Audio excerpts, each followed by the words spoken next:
우리 설교 제목을 같이 따라해 보겠습니다. 2018년이죠? 2018년도 목감신일교회 표이기도 합니다. 우리 따라해 봅시다. 다시 성경으로 돌아가자. 예, 다시 한번 다시 성경으로 돌아가자.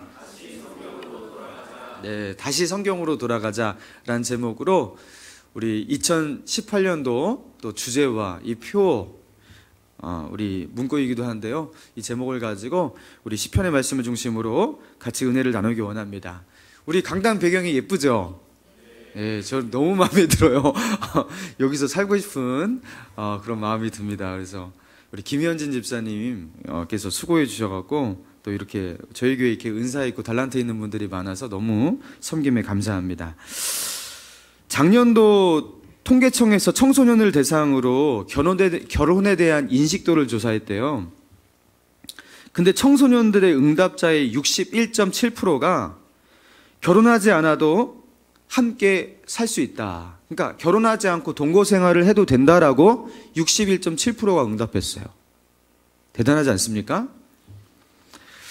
그러니까 60% 이상의 청소년들이 혼전, 동거 또 괜찮다고 생각하는 거예요. 또 결혼은 선택이라고 생각하는 청소년도 절반 이상인 것으로 조사되었습니다. 결혼을 반드시 해야 한다라고 그렇게 응답한 청소년이 38.8%였어요. 근데 2008년도, 그러니까 지금으로부터 10년 전에 결혼을 반드시 해야 한다라는 청소년들의 응답 수치가 57%였는데 이게 10년 만에 38%로 감소하고 있는 거예요. 그러니까 지금은요, 가치관이 급격히 변화되는 시대인 것입니다. 결혼 안 해도 돼. 그리고 51.4%가 결혼은 해도 좋고 안 해도 좋다. 그러니까 결국에는요, 상당수의 우리 젊은이들, 아주 젊은이들이 결혼은 안 해도 되는 것 같아. 이렇게 여기고 있는 것입니다. 여러분 어떻게 생각하세요? 결혼을 이미 해보신 분도 또 결혼을 하고 싶은데 못 하시고 계시는 분 또 그냥 안 해버릴까 고민하시는 분 여러분들이 여기 계실 거예요. 결혼은 어떻게 해야 되는 것입니까? 심지어 예수 믿는 분들도 그렇죠? 이렇게 신앙에 열려 있는 분들조차도 이런 부분에 있어 개방적으로 이렇게 결혼하지 않아도 되는 것 같아 이렇게 하시는 분도 더러 제가 보게 됩니다. 여러분 이거에 대한 성경적 기준이 있냐라는 것이죠. 여러분 있습니다. 창세기 2장 18절에 이렇게 나왔어요. 여호와 하나님이 이르시되 사람이 혼자 사는 것이 좋지 못하니 이렇게 나왔어요. 사람이 혼자 사는 것이 좋지 못하니 내가 그를 위하여 돕는 배필을 지으리라. 하나님이 보실 때 사람이 혼자 사는 것이 좋다 안 좋다? 안 좋았습니다.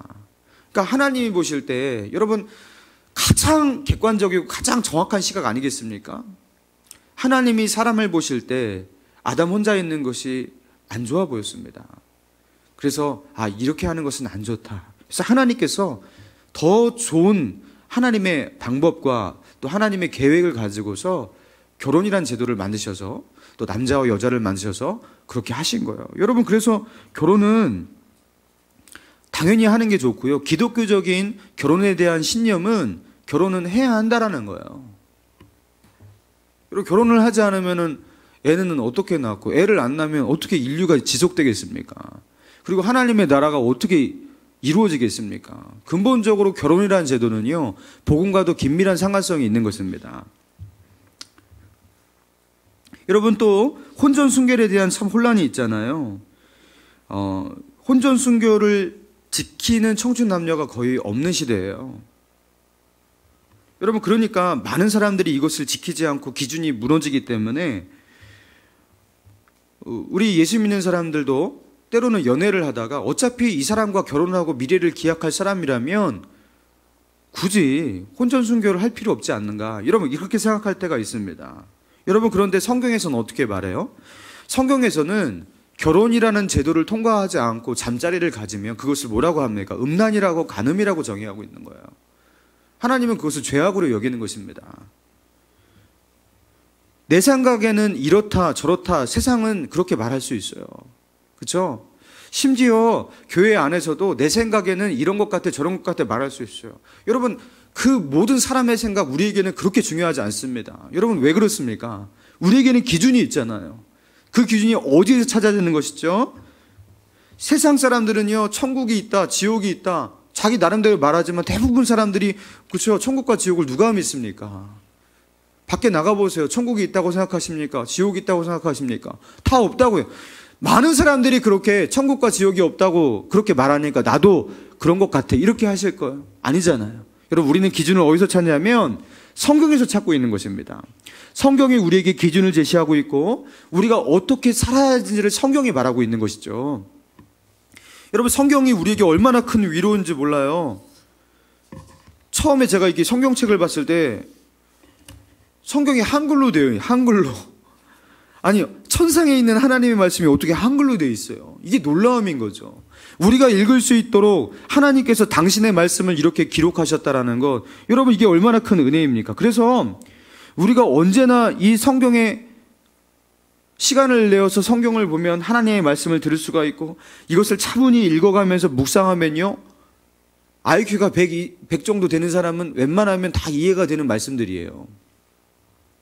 그리고 너무나 고마운 것이 우리가 가지고 있는 웬만한 고민과 그저 혼란한 어떤 문제들이 대부분의 답들이 성경에 다 기록되어 있어요.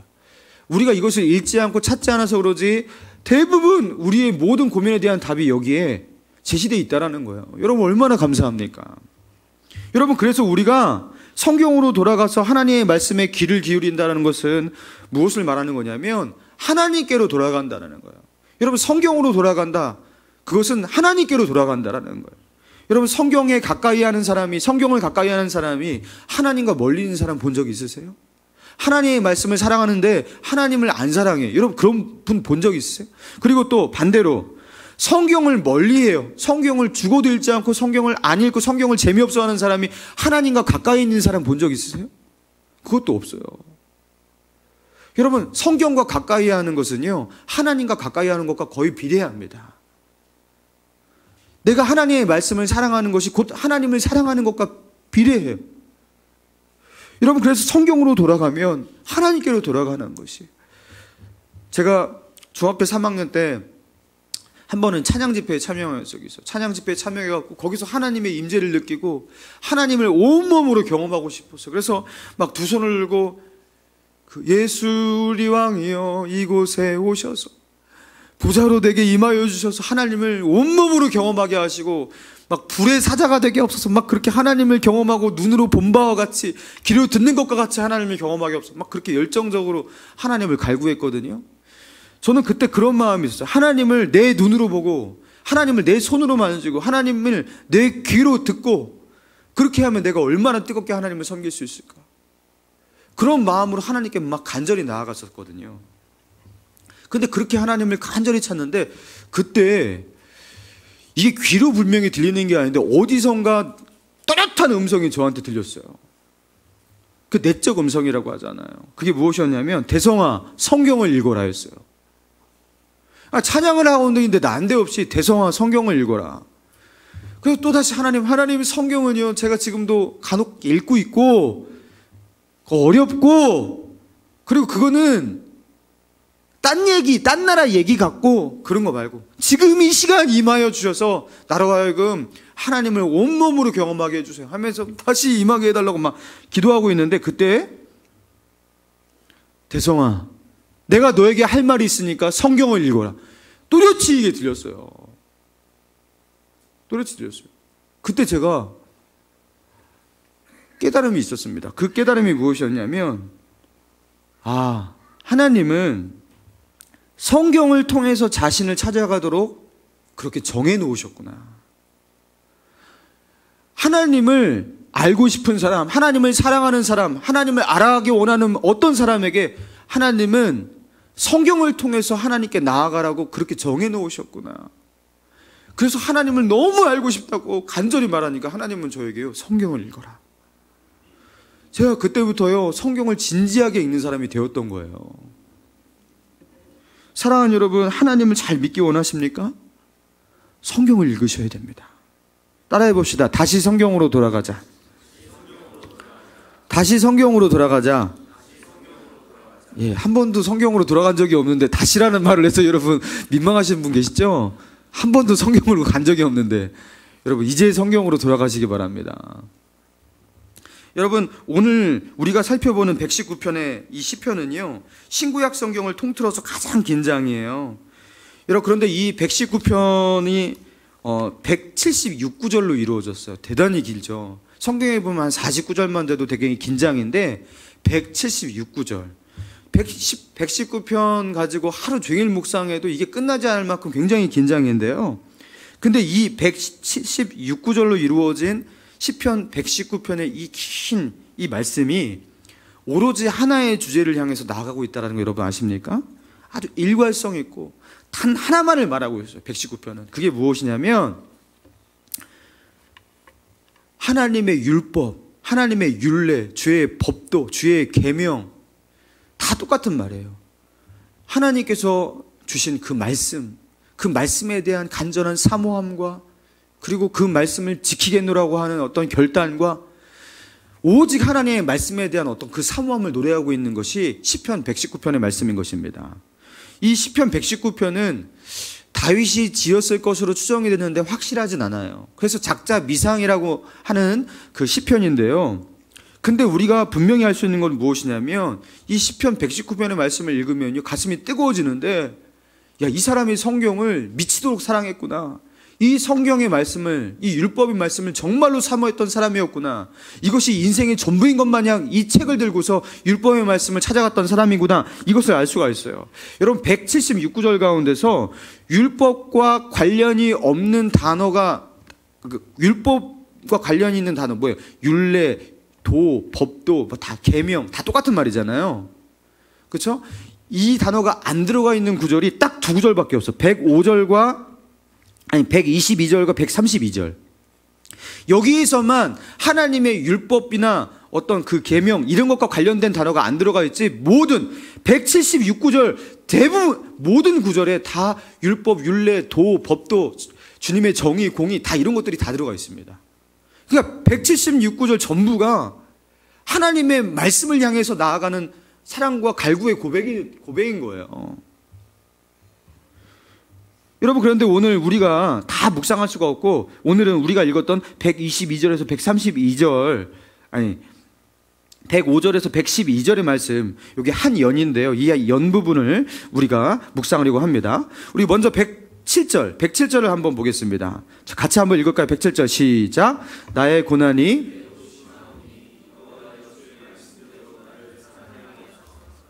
고난이 어떻다고요? 매우 심하오니. 지금 저자는 어떤 상황이에요? 매우 심한 고난을 당하고 있는 상황이었어요. 자, 그리고 109절입니다. 읽습니다. 시작. 나의 생명이 항상, 나는 주의 법을 잊지. 나의 생명이 항상 어떤 상황에 있다고요? 위기에 있다구나.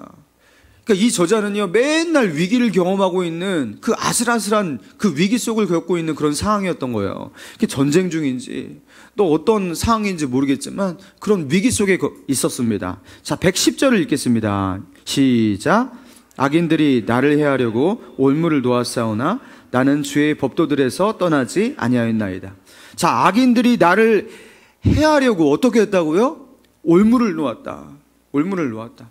그러니까 나를 잡아갖고 나를 죽이기 위해서, 나를 해하기 위해서 악인들이 어떤 장치와 수단과 방법과 어떤 계략을 동원해서 나를 해하려고 하는, 그렇죠?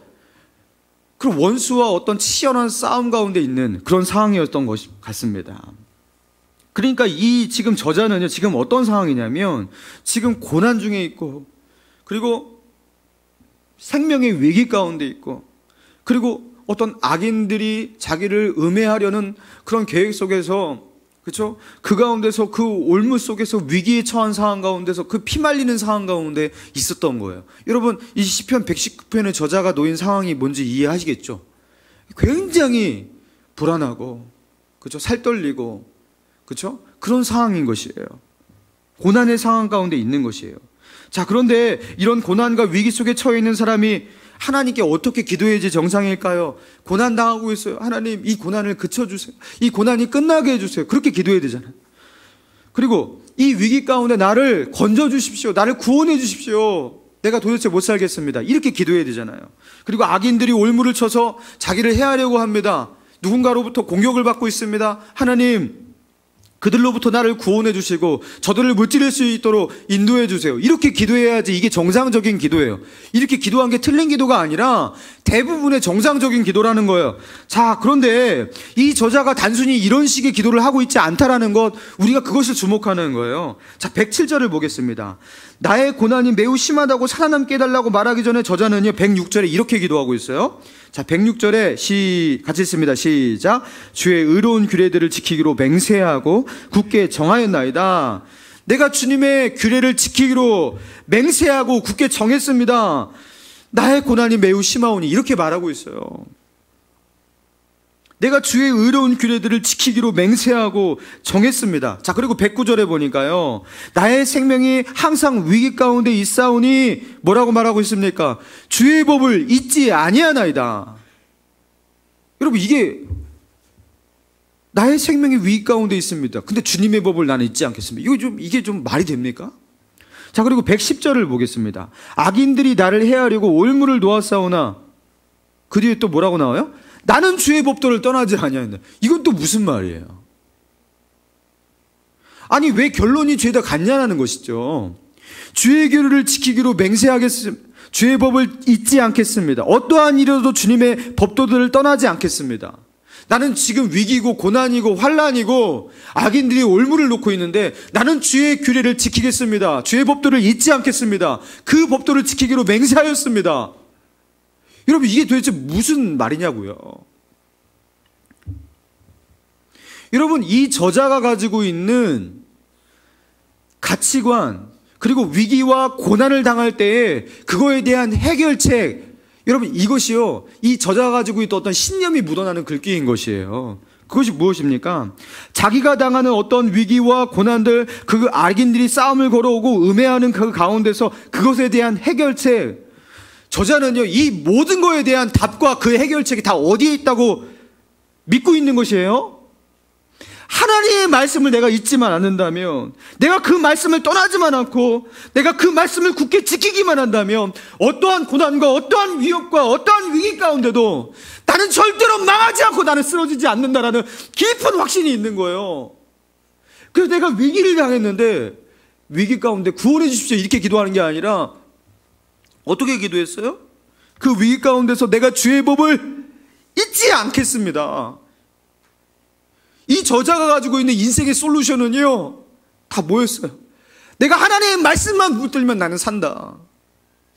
하나님의 말씀을 붙드는 것이 내 신앙과 내 인생의 유일한 출구고 열쇠다라는 이 깊은 확신이 이 모든 시의 고백 가운데 묻어나고 있는 것이에요. 여러분, 하나님을 가까이 한다라는 것을 추상적으로 저자는 말하고 있지 않아요. 여러분, 하나님을 사랑한다. 하나님을 사랑합니다. 여러분, 하나님을 사랑하는 게 뭐예요? 저자는요, 그것을 추상적으로 말하고 있지 않는 거예요. 하나님을 가까이 하고 주님께 순종한다라는 거. 여러분, 그런 모든 것은요, 다름이 아니라 하나님께서 우리에게 주신 율례와 그 법도를 가까이 하면 하나님을 사랑하는 거예요. 그리고 하나님께서 우리에게 주신 율례와 그 법도를 지키고 순종하는 거. 여러분, 그게 하나님을 가까이 하고 사랑하는 거예요. 여러분, 이 저자가 가지고 있는 그 신앙의 개념이 바로 그런 것이었습니다. 여러분, 찬양 드릴 때 우리 하나님께 고백 많이 하죠. 하나님 사랑합니다. 여러분, 그런데 사랑한다는 게 뭔지 다른 게 아니라는 거예요. 하나님의 말씀을 사랑해야지 하나님을 사랑하는 것입니다. 하나님께서 우리에게 하신 그 말씀을 귀중하게 여기고 그 말씀이 귀중하기 때문에 그 말씀을 지키려고 노력하는 것. 여러분, 그게 하나님을 사랑하는 건 줄 믿습니다. 여러분, 신앙이란 뭐예요? 여러분, 뭘 믿는 게 신앙입니까? 하나님을 믿는다고, 예수님을 믿는다고 말할 거예요? 그러면 하나님이 누군 줄 알고 믿고 예수님이 누군 줄 알고 여러분 믿는 것입니까? 여러분, 우리가 말하고 있는 하나님은요, 성경에 기록된 하나님이고, 그리고 성경에서 말하고 있는 그 예수님을 우리가 믿고 있는 거예요. 성경에 나와 있는 그대로를 믿는다고 말하는 거예요. 여러분, 그래서 우리의 신앙이라는 것은 결국에 뭘 믿는 거냐면 성경을 믿고 있는 거예요. 성경을 믿고 있는 거죠. 여러분, 그럼 목사가 설교한다라는 것은 뭘 하는 거예요? 목사의 신념을 말하는 게 아니라 성경의 말씀을 여러분들이 들을 수 있도록, 이게 옛날에 수천 년 전에 지어진 성경이고 그 시대의 맥락과 배경 가운데 쓰여진 성경이기 때문에 우리의 문화와 가치 속에서 이것이 우리에게 와닿지 않을 때가 많잖아요. 그러니까 이 시대 가운데 쓰여진 하나님의 그 의도를 오늘날 현 시대 속에서 우리에게 들려줄 수 있는 하나님의 의도로 재해석하고, 이 배경 가운데 하나님의 그 의도를 이 시대 속에서 적용해서 이 시대 속에서 하나님의 말씀으로 다시 선포하는 것, 여러분 그게 설교인 것이에요. 그 설교는 다른 것이 아니라 성경 이야기입니다. 설교는 다른 것이 아니라 하나님의 말씀을 여러분에게 전하는 것이에요. 여러분, 그런데 설교를 들으실 때 간혹 가다가 그런 분 있잖아요. 설교를 할 때 꼭 예화거리를 얘기할 때만 정신이 번쩍 들어가고 졸다가 갑자기 눈을 떠갖고 하하하 막 웃으면서 막 이러는 분 제가 종종 목격합니다. 예화 나올 때만은 그냥 번뜩여요. 그리고 성경 이야기를 할 때는요, 졸고 있어요. 여러분, 그거는요, 성경에 관심 없는 그런 분들, 여러분 그걸 어떻게 비유할 수 있냐면, 그러면서 또 은혜 받았대요. 그래서 여러분, 그렇게 설교를 듣는 분은요, 보쌈을 먹을 때 보쌈 안에다가 그 고기를 안 넣어요. 그리고 보쌈 안에다가 된장 넣고 막 이것저것 양념 넣고서 고기를 정작 안 넣고서 그 쌈을 먹으면서 보쌈 먹었어, 맛있어. 여러분, 그게 보쌈 먹은 거 맞습니까? 삼겹살 먹는데 상추 안에다가 쌈장 넣고 마늘 넣고 여러 가지 다 넣었는데 정작 삼겹살 안 넣고서 삼겹살 먹었어. 여러분, 그게 삼겹살 먹은 거 맞아요? 여러분, 설교를 성경에 대한 성경의 해석에 대한 관심 없이 설교를 듣고 설교 가운데 감동을 받았다, 은혜를 받았다, 굉장히 허무한 얘기예요. 저는 여러분들로 하여금 목사의 설교의 매력을 느끼게 해서 저 목사의 설교를 듣게 만드는 사람이 아니라, 여러분은 성경에 관심 있도록, 성경에 집중하도록, 그리고 성경에 귀를 기울이도록 만드는 그 통로에 불과한 것이에요. 여러분, 성경에 관심 있어야 하는 것입니다. 할렐루야. 설교는요, 성경을 빼버리면 아무것도 없는 것과 같아요. 성경이 해석될 때 그것의 의미가, 뜻이 밝혀지고 오늘날 이 시대를 향한 하나님의 뜻으로 우리의 삶을 향해서, 우리의 정황을 향해서 적용되고 선포될 때 그것이 아멘 하면서 주님이 이 시간 나에게 하시는 말씀으로 듣는 것과 같은, 나에게 꼭 오늘날 이 시대에 하나님께서 말씀하시는 것 같이 내게 들려지는 그런 영광스러움을 체험하는 것, 여러분 그게 예배 가운데 설교인 것이에요. 여러분, 그래서 성경에 대한 진지한 관심을 가지고서 성경을 보셔야 되는 거예요. 성경을 봉독하실 때 본문을 보시기 바랍니다. 눈이 안 보이시는 분만 여기를 보세요.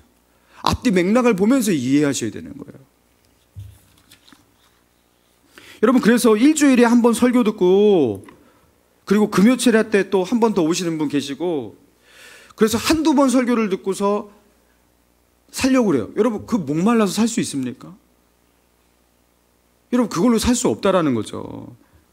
여러분, 그런데 그러면은 설교를 매일 들어야겠어 하면서 그런 분들 계시잖아요. 맨날 이곳저곳 사이트 뒤지면서 유명한 목사님 설교 들으면서, 그래서 거기서 그 목마름을 채우려고 하면서 이 목사님 말씀도 좋고 저 목사님 말씀도 좋고, 그게 나쁘다는 게 아니에요. 그거라도 하시면 난 거예요. 그런데 계속 그렇게 사시면 안 됩니다. 여러분, 결국 우리가 도달해야 될 최종 목적지는 어디냐면, 여러분이 하나님의 말씀 앞에 1대1로 서는 것이에요. 그게 안 되면 안 되는 거예요. 하나님의 말씀을 여러분이 직접 보고 묵상하고 직접 그 하나님의 말씀과 부딪혀야 돼요. 그리고 그 성경 속에 담겨있는 그 하나님의 메시지가 나를 향한 메시지로 들리는 그런 묵상의 체험들, 여러분 이런 것들을 하셔야 되는 것입니다. 여러분, 그러면요, 월요일날, 그쵸? 이제 월요일날부터 화요일, 수요일, 목요일, 여러분 메마르잖아요. 그쵸? 그 메마름 속에서 성경을 보는 거예요. 그럼 하나님께서 말씀하시잖아요. 이게 채워지는 것입니다. 그래서 성경 읽기가 안 되고 성경 묵상이 생활화되지 않은 분들은 매일같이 이 목마름이 채워지지 않고, 그쵸? 그렇게 되는 거예요. 여러분, 저는 예수를 만나고서 정말 하나님이 기뻐하시는 삶을 너무 살고 싶었어요. 하나님 뭘 원하시냐고. 주님은 나를 위해서 그렇게 십자가에 죽으셨는데 나는 주님을 위해서 뭘 하고 싶은데 주님이 뭘 원하시는지를 모르겠다고 하면서 그때부터 하나님이 가장 기뻐하시는 것이 무엇일지를 알기 위해서 열심히 설교를 들었어요. 목사님, 전사님 설교를 다 메모하면서 그러니까 하나님이 기뻐하시는 것. 근데 설교할 때마다 강조점이 다르더라고요. 하나님이 어떨 때는 예배 드리는 걸 좋아. 예배. 그래서 어떨 때는 뭐 전도. 그리고 또 어떨 때는 뭐 감사기도 뭐. 그래서 맨날 틀리는 거였어요. 도대체 하나님은 뭘 좋아하시는 거야? 그러면서 제가 그때 굉장히 헷갈렸어요. 그래서 그때 이거 이렇게 하면 안 되겠다.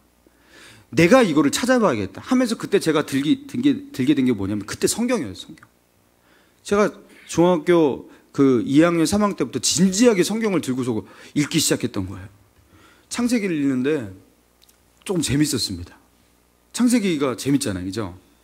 근데 출애굽기 끝부분부터 대단히 쉽지 않았어요. 성막에 대해서 이렇게 말하기 시작하는데 홍색, 자색, 가늘게 꼰 배실로 묶을 것이요. 홍색, 자색, 가늘게 배실. 이게 무슨 의미가 있지 하면서 홍색, 자색. 맨날 이러고 있고, 그러면서 수치, 규격, 이런 거, 레위기까지 하는데, 성경은 내가 읽기 못 되는구나. 막 이렇게 시험과 좌절을 막 건너뛰면서, 그래도 제가 읽었어요. 읽었는데, 민수기, 민수기도, 군대 몇 명이 모였는데 그 몇 명이 모인다는 얘기를 12장까지 계속해. 몇 명이 모였다. 와, 도대체 이걸 내가 읽을 수 있는 것인가? 이렇게 하는데요. 신명기 가슴에서부터 하나님의 말씀, 뜻을 알게 되고, 그리고 사사기, 열왕기상하, 역대상하 재밌잖아요. 그렇죠? 그리고 욥기, 시편 읽으면서 그때부터 눈시울이 뜨거워지기 시작했어요. 그리고 제가 하나님의 말씀 앞에서 엎드려 갖고 쓰러진 게 언제냐면요.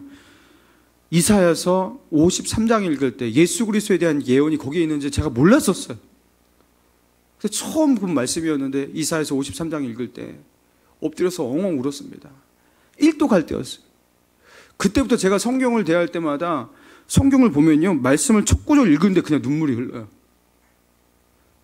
이 말씀이 이제 막 살아서요, 제 귀에 들리는 것 같이 그렇게 들려오기 시작하는데, 말씀을 어떨 때는 성경책 겉표지만 봐도 가슴이 뜨거워지고 막 눈물이 나요. 제가 그 수학여행 갔어요. 중학교 3학년 수학여행을 갔는데, 그때는 매일같이 말씀을 그렇게 읽었을 때였어요.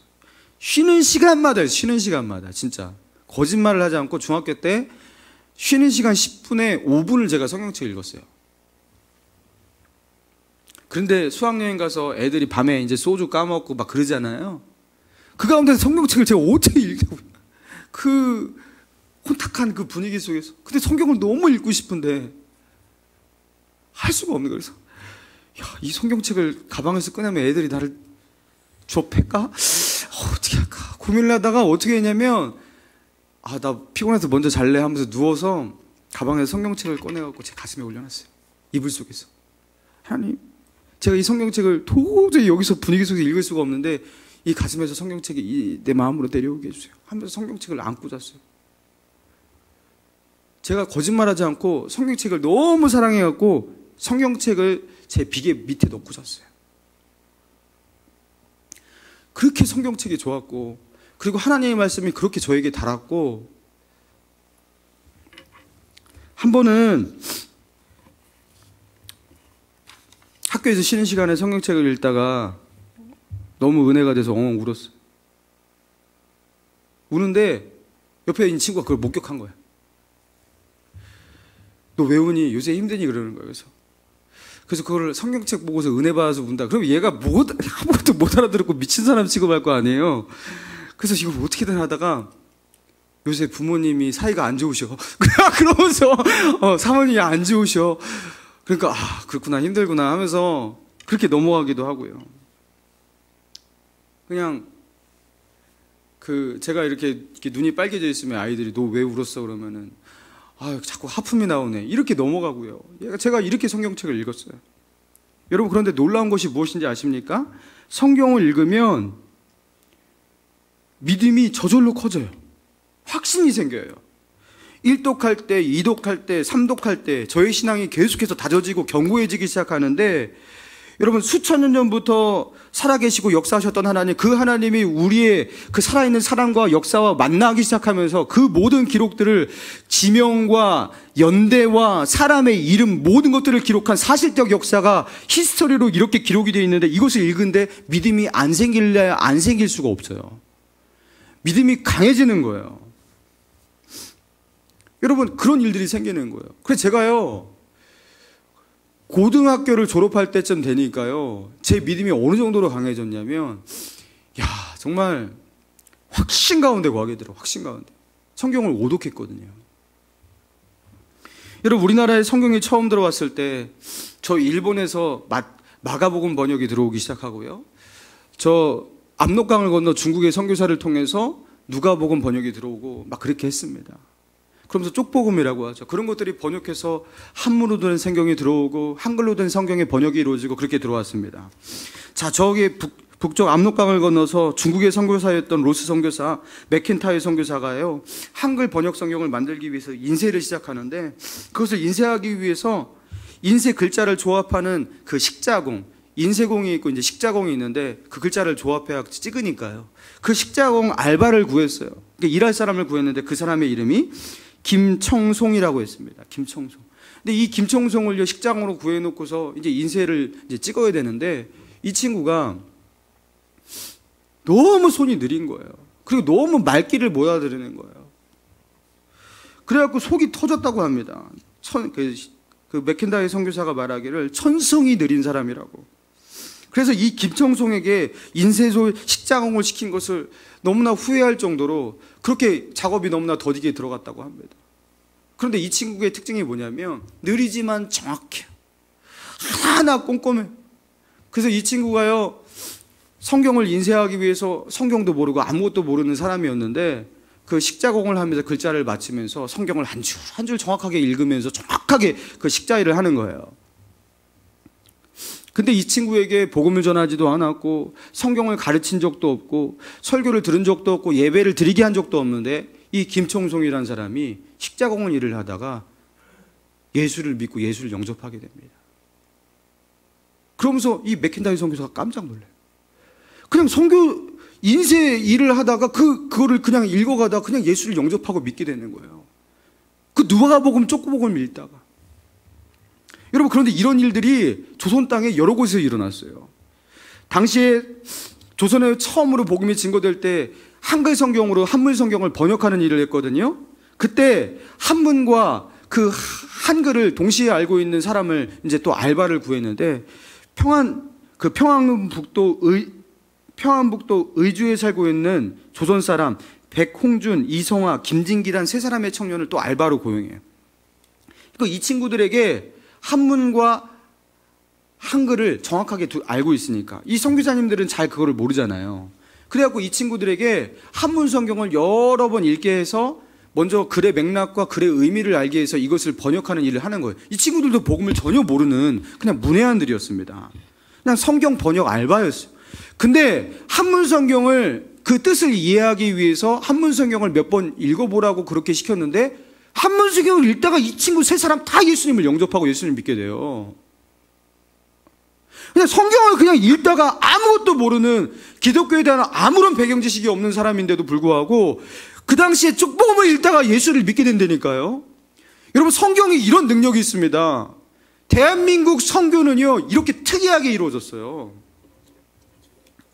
여러분, 죄를 짓고 죄를 세상에서 끊지 못하고 사는 분들, 성경을 읽기 시작해 보세요.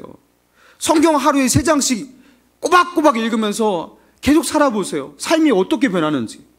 여러분, 3장 읽고 안 변하면 5장 읽으세요. 5장 읽어도 안 변하면 하루에 10장씩 꼬박꼬박 읽어보세요. 10장도 안 변하면 하루에 20장씩 읽어보세요. 여러분, 성경에 그 말씀이 이기는지, 정말로 세상의 그 세속의 그 습관이 이기는지 한번 성경 말씀 가지고 한번 싸워보라는 거예요. 여러분, 장담하건대 성경을 그렇게 읽어가는 사람은 결국에 거룩한 사람으로 변화됩니다. 모든 성경은 하나님의 감동으로 된 것으로 교훈과 책망과 바르게 함과 의로 교육하기에 유익하니. 여러분, 모든 성경에 뭘로 됐다고요? 하나님의 뭘로 됐다고요? 감동으로 되었다 그러잖아요. 여러분, 성경을 읽으면요, 하나님의 감동이 나도 모르게 그냥 스며들어와요. 그래서 어느샌가 내가 하나님의 감동 가운데 있는 사람이 됩니다. 그리고 하나님의 감동이 내게 전해져요. 그래서 하나님의 사람이 될 수밖에 없어요, 성경의 사람은. 그래서 성경을 가까이 하는 만큼 하나님과 가까이 하게 돼 있는 거예요. 여러분, 신앙의 비결은 다른 데 없습니다. 성경을 보고 성경을 사랑하고 성경을 묵상하고 다른 방법 없는 거예요. 요새 성경을 읽다가 궁금한 것이 생기면 저에게 카톡을 보내서 물어보시는 집사님, 청년들 있어요. 너무 기뻐요. 제가 그거 귀찮아할 것 같고 안 그래도 목사님 바쁠 것 같은데 그런 거 물어보면은 그럴 것 같죠? 천만의 말씀입니다. 제가 존재하는 이유, 제가 목사로서의 삶의 어떤 모든 보람, 신학교 3년을 공부하고 지금까지 성경을 연구했던 그 모든 보람을 거기서 느껴요. 성도들이 성경을 물어볼 때 제발 그런 것 좀 물어보시길 바랍니다. 제발. 여러분, 도대체 성경이 이해가 되세요? 저는 궁금해요. 저는 이해 안 되는 거 천재였는데 어떻게 그렇게 궁금한 것이 없는지. 1대1 신방하고 그럴 때 그래도 신앙 가운데 궁금한 것이 있을 텐데 하나도 안 물어봐요. 하나도. 여러분, 왜 안 물어보십니까? 여러분이 11조를 하는 이유는요, 바로 이것을 위해서 하는 거예요. 저는 전임사역자예요. 저는 세상에서 일거리가 없습니다. 그리고 저는 뭐예요? 저는 성경 연구를 해야 되는 거예요. 그리고 여러분이 혼자서 헬라어, 히브리어도 알지 못하고 성경의 앞뒤 맥락과 이런 것들을 다 파악하면서 성경을 이해하는데 한계가 있습니다. 전문 지식이 없기 때문에 그런 거예요. 대신에 그거에 대한 전문성을 저에게 맡긴 거예요. 그리고 저를 의뢰하면은 제가 그 전문성을 가지고 여러분으로 하여금 그 성경에 다가갈 수 있도록 돕는 역할을 하는 거예요. 여러분, 그래서 고대 시대에 그 이스라엘 가운데 서기관이 있었듯이 저는 여러분에게 그런 서기관과 같이 율법사와 같이 여러분으로 하여금 성경에 다가갈 수 있도록 돕는 자들이, 돕는 자예요. 여러분이 11조를 하지 않고 헌금을 하지 않으면 저는 이 일을 하지 못해요. 성경의 전문가로서 계속 유지를 할 수가 없어요. 왜요? 저도 일을 해야 되니까 여기에 대한 전문성을 쌓을 수 없기 때문입니다. 그렇죠? 여러분, 제가 살아가는 존재의 이유가 여러분 여기에 있어요. 여러분, 성경을 물어보시기 바랍니다. 성경에 대한 진지한 관심을 가지고 저에게 이렇게 하세요. 정말로 여러분이 너무 많이 물어보면 그때 제가 말을 할게요. 일주일에 한 번만 물어보라고. 여러분, 성경에 관심을 가지고 있는 사람, 제가 미래가 그려져요. 정말 이거는요 100%예요. 성경에 진지한 관심을 가지고 있는 사람은 평범한 평신도로 끝나지 않아요. 그 사람은 영적 거목됩니다.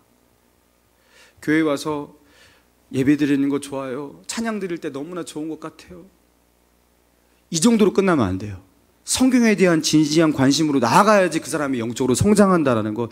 이거는 모든 목회자들이 알고 있는 통계고 데이터예요. 결국엔 성경인 것이에요. 사랑하는 여러분, 그래서 성경을 읽었으면 좋겠어요. 이번 2018년도 우리 다 같이 성경 일독합시다.